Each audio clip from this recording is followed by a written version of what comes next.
इसे मैं फेंक देता हूँ बड़े भैया, आप चाहिए। मुनीम जी, चौराम प्रसाद की बेटी की शादी के लिए जेवर देने के लिए कहा था, भिजवा दिया? जी हाँ मालिक। शहर में रहकर यही बदतमीजी और ओछी हरकतें सीखी आपने? अपने से बड़ों का लिहाज करना नहीं आता आपको? किससे कह रहे हो तुम? आपसे कह रहा हूं। औरत पैदा हुई है तो औरत की तरह रहना सीखिए। मीना। नकुल, तुम अंदर जाओ।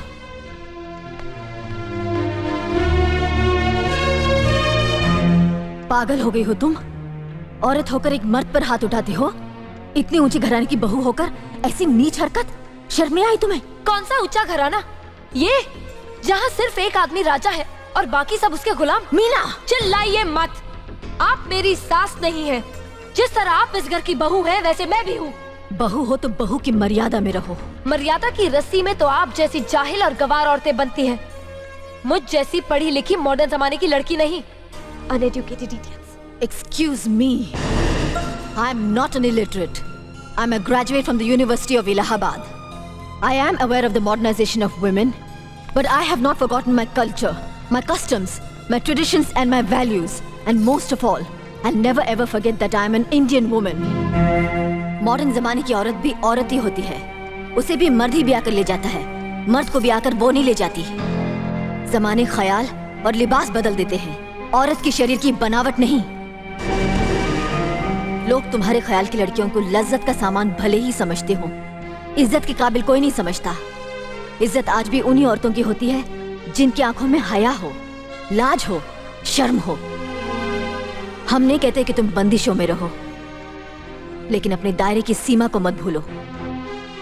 लड़की जब अपने माँ बाप के घर होती है, तब उसके कांधों पर अपने ही घर की इज्जत का बोझ होता है। लेकिन जब वो बहू बनकर ससुराल जाती है, तब उसके कांधों पर एक नहीं 2 परिवारों की इज्जत का बोझ होता है। आज जिस तरह तुमने नकुल को तमाचा मारा, अगर उसी तरह उसका भी हाथ उठ जाता तो तुम्हारी क्या इज्जत रह जाती? कभी सोचा तुमने? क्या बात है मीना?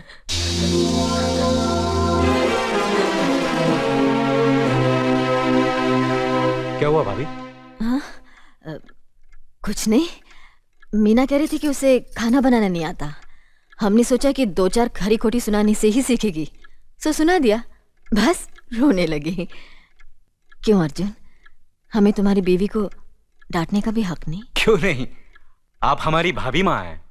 आप मार सकती हैं, डांट सकती हैं, कुछ भी कर सकती हैं।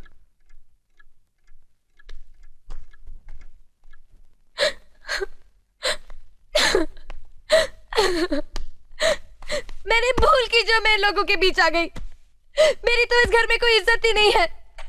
जब देखो तो सब मेरी इंसल्ट करते रहते हैं। मैं कब से रो रही हूँ, तुम पूछ भी नहीं रहे हो कि मैं क्यों रो रही हूँ। बेकार रो रही है तो कौन पूछेगा? अच्छा, तो मैं तुम्हारे लिए और इस घर के लिए बेकार हो गई हूँ। अरे बेकार तो तुम हो गए अपने परिवार के बीच में रहकर। मैं कब से बोले जा रही हूँ और तुम हो के सुन ही नहीं रहे हो। इंसान की चीख सुनकर लोग शुभ अशुभ का विचार करते हैं, लेकिन जब मेंढकी को जुकाम होता है, उसकी चीख की कोई परवाह नहीं करता। ये मत भूलो कि जब मेंढकी चिल्लाती है तो आंधी और तूफान आते हैं। आंधी और तूफान आएंगे तो उसका नतीजा तुम्हें ही भुगतना पड़ेगा। तो फिर ठीक है, अब मैं तुम्हारे साथ तब भी रहूंगी जब तुम मेरे साथ मेरे डैडी के घर रहोगे।